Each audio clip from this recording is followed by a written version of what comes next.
Today we're going to talk about scoring pace. And the reason we're going to talk about scoring pace is because I hear some ridiculous comments that I don't agree with. And you can make up your mind whether you agree with me or whoever else that believes that scoring pace in an event is irrelevant. But I want to talk a little bit about scoring pace and what it means in events and how it can actually dictate certain styles being more successful than other styles. Is that right? Is it fair? Leave me a comment below. Make sure to subscribe to this channel, comment, like, do all that good stuff, and we'll talk about all that here in a minute, so stay tuned.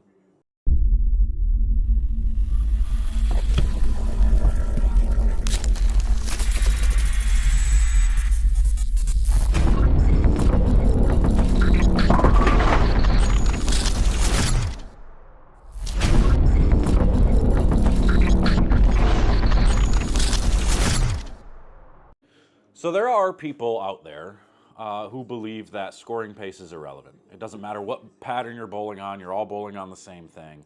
Whoever figures it out first is going to win, or whoever figures it out the longest time is going to win. And in theory, that sounds great, but there's reasons why this actually is just not really the case. And scoring paces, when the scoring pace is super high, we have a problem. And the problem is that certain styles are going to be more successful. And you'd be like, well, JR, but how is that true? If it's about shot making, then, isn't it just the person who makes the best shots? No, not necessarily, because somebody who doesn't make great shots but has the right ball in their hand and the right ball roll that matches up is going to strike a lot more. And let's not forget, and this is no hate to any style. I mean, I don't care what style you are. I don't care what style you use. I think they're all effective in their own rights. But I think there is a specific way, I shouldn't say specific way, but I think there are ways to make scoring paces more fair. Some of the examples that I can use, and this, again, I'm not using these examples as any hate towards the organizations or trying to say they did anything wrong. Sometimes there is no doing right. Sometimes it's not what you intended. And to believe that these companies do these things intentionally, I wouldn't say is necessarily the case. But like the Masters, for instance, a lot of people up in arms and mad at the Masters because they shut the left side out, or it seemed as if the left side was shut out. You only had one lefty make the top 64 bracket, which does seem a little crazy, right? You had a lot of lefties in the field a lot of really good lefties, some of the best in the world, who didn't make that cut, and it's unfortunate. But when you look at the pattern, you could quite clearly see why. Another example being the Scorpion Championship this past week at the World Series of Bowling. You look at that pattern, you can see why the left side was so much better than the right. You could see all the taper on the left and how flat it was on the right. That goes into thinking, okay, well, are asymmetrical patterns fair? I don't think you have a choice but to make them asymmetrical because of the lack of traffic on the left and the amount of traffic on the right. So if you make them completely symmetrical from side to side, if they're hard, if they're flat, the right side is going to beat the hell out of the left side every single time because the right side develops the lanes. The right side transitions the lanes and changes them and generally makes them easier as the day goes on. There's not enough lefties in the field crossing with each other or around or following each other to make it to where the lanes actually ever get easier for the left. So unless you have a good look on the fresh, you're kind of in trouble. And those are the times when the left side just kind of gets ran over by the right.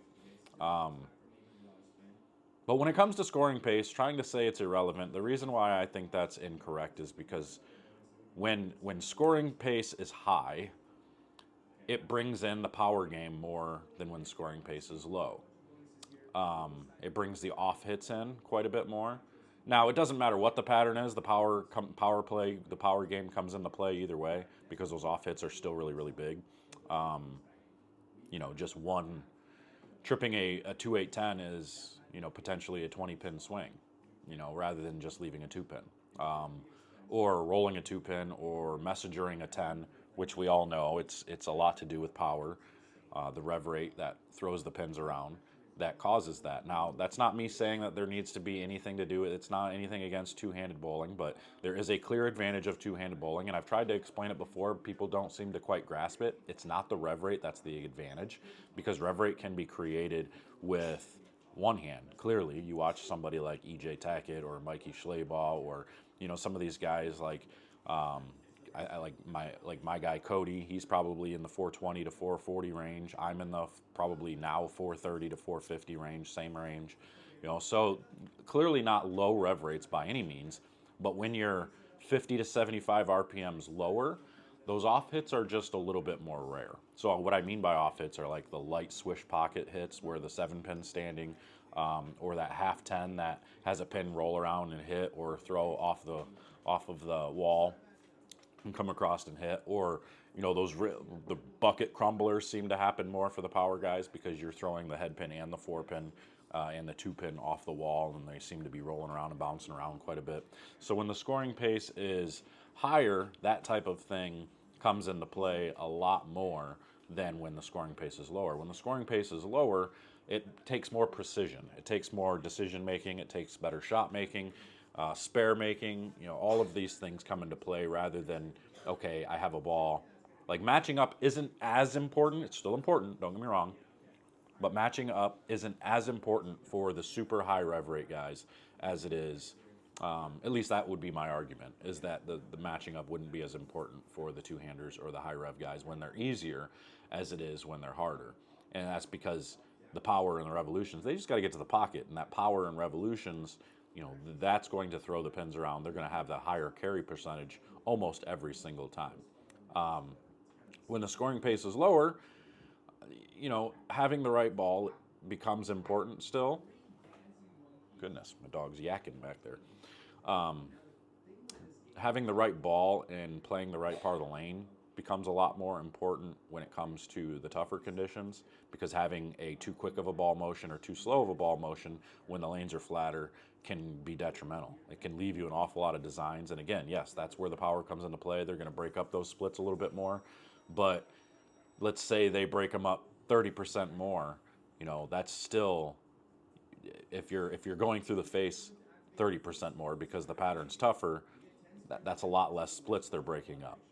If they're only going through the face, once a game or once every 2 games, and they're breaking up 30% of them or whatever, you're only going to leave 1 split out of, every 3 that you leave approximately. So that makes a big difference. If you're going through the face 3 or 4 times a game because you're not matched up, you're going to leave 1 or 2 splits versus no splits. You see what I'm saying? So the scoring pace becomes a little bit more relevant when this all comes into play. And again, I have to reiterate that that has nothing to do with the power game or taking away the power or anything like that. That has nothing to do with it. It's just there has to be, like, scoring pace doesn't need to be brutal. Like, we don't need to make it to where 200's a good game, but maybe where 210 or 215 is a good game, or those types of averages. When the scoring pace is at between 210 and 220 per game, that just seems a whole lot more doable for more styles.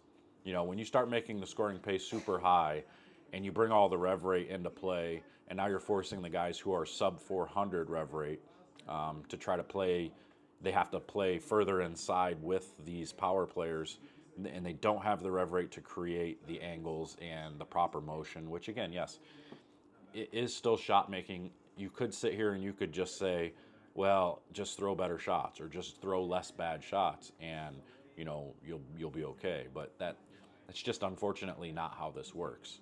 It's not how the game is played in today's world. Back in the day when everybody had the same types of bowling balls in their hand and everybody was playing the same part of the lane for the most part, when there was no clear advantage between one player and another, other than shot making, that's when you could say, yes, just throw better shots. But when the scoring pace is 230, 240, like you've seen a couple of these events, and yes, of course, we want to give them all the credit in the world because, even when they are easy, scoring that high is still difficult because finding the right ball and matching up your ball roll to go through the pins properly and create the proper ball motion front to back or back to front is still a challenge in itself. Clearly, all those guys could go out there and hit the pocket all day long, but finding the proper ball motion is the hard part. And my argument is that it's not as difficult to find ball motion that's going to strike, let's say, 60% of the time or 70% of the time, which is what it takes to average 230 and 240. It's not as difficult for the high rev power guys because they have a bigger pocket to hit. Hitting the head pin at precise angles isn't as important as it is for some of us who have lower rev rates and stuff. And again, some of you might take this as complaining. It has nothing. This isn't complaining. I'm just explaining the difference between high scoring environments and lower scoring environments. So like when Tour Trials comes up, where we got to bowl for 12 spots, I certainly don't want to get in a situation where it's like I have to be looking for 240 ball reaction every day. I would much rather see patterns being used that is going to show the true skill of the bowlers for shot making, spare making, all around skill, not just people who can just go and throw the ball down the lane and get as many breaks as possible. I don't want to see the person who gets the most breaks win. I want to see the person who bowls the most consistently, makes the best shots, makes the best decisions. I want to see those types of people win, and I think most people would agree with me.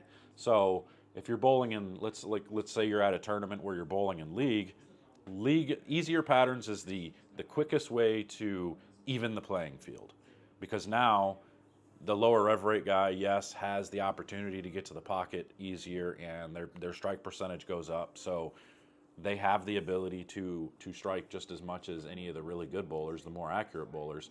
So it evens the field out. But when they're tougher, that's what makes, and that's why I want to see them tougher. You can make the argument that EJ and Belmo and Troop and Simonson and these guys are going to dominate that much more if you make them harder. Good. Absolutely, I want those guys to dominate that much more, as they should, because they are proving that they're the best in the world. And you could say, well, they're easy and they're still winning all the time. I agree with that. That's awesome. But why wouldn't we want to make it a better playing field for the entire field to where multiple types of styles have the opportunity? And I'm talking all events. I'm not just talking PBA. I'm talking USBC. I'm talking local events. I'm talking everything. I want to see all styles of bowlers have the opportunity to compete. You know, when you talk about things like poker, like the World Series of Poker took off when like Chris Moneymaker was that amateur guy that just caught some lucky breaks and found his way winning millions of dollars playing poker because he was able to get that break, and it made people feel like, hey, I could do that too. Like, that's me. And I think that's kind of where we need to be, is we need to make it to where the field is made equal to where all styles have the opportunity to compete. So if you're a straighter player and you have a lower rev rate, you should be able to see ball reaction as much as the power player. Yeah, I don't think that taking away certain parts of the lane is good necessarily. I don't think making them super easy is good. I don't think making them super hard is good. I think there is a middle ground that we can do. And again, we can argue that these guys are going to make every pattern that much easier. Yes, of course. Eventually they will get that way. But I think the scoring pace, like at the doubles, was okay, where 225 was a pretty good game. That was pretty much the scoring pace. A lot of the guys were the teams that made it were averaging about 220. I think, and that's because these guys are really, really good bowlers, and I think that's what we should be striving for, is that type of scoring pace. I mean, I know like Cheetah scoring pace is always high. It's always in the 240s every year. I personally have been an advocate for getting rid of that pattern. I think that pattern is ridiculous. It is essentially just a league pattern for anybody that understands lane play or understands bowling. So that's when the lucky breaks come into play. So the argument is the lucky breaks really come into play when the lanes are too hard. Whoever gets luckiest wins there. And then when the lanes are too easy, that's, again, whoever's getting those breaks, getting the off hits, the carry there. So I know there's going to be people that don't agree with this, and that's okay. We're allowed to have a discussion on this. I'm just giving my opinion on how I think, playing fields should be. Somebody might make the argument, well, they're not always really hard at, in the PGA. They're not always playing really hard courses. They have some where the winner is 20 under. And I would make the same argument there. Like, I would say, probably we don't need to see scoring paces where the leader is 20, 25 under or more, But we also don't want to see cuts that are +7, +8. I mean, that might be a little bit too difficult. So, I don't know. I'm hoping y'all understand what I'm trying to say here. I just want to see some patterns that bring all styles into play and make shot making a priority again. a little bit more than what it is now. Obviously, shot making still a priority in the PBA especially, but I would like to see them just a little bit flatter, or at least a little bit more, put a little bit more variance in the patterns, because we're seeing an awful lot of the same stuff here. And this isn't a criticism. This is just simply an opinion. I would like to personally see things just a little bit different, so that way we can showcase how much better those guys really are than the rest of the field. And I know the argument also is going to be, well, nobody wants to watch people shoot 180.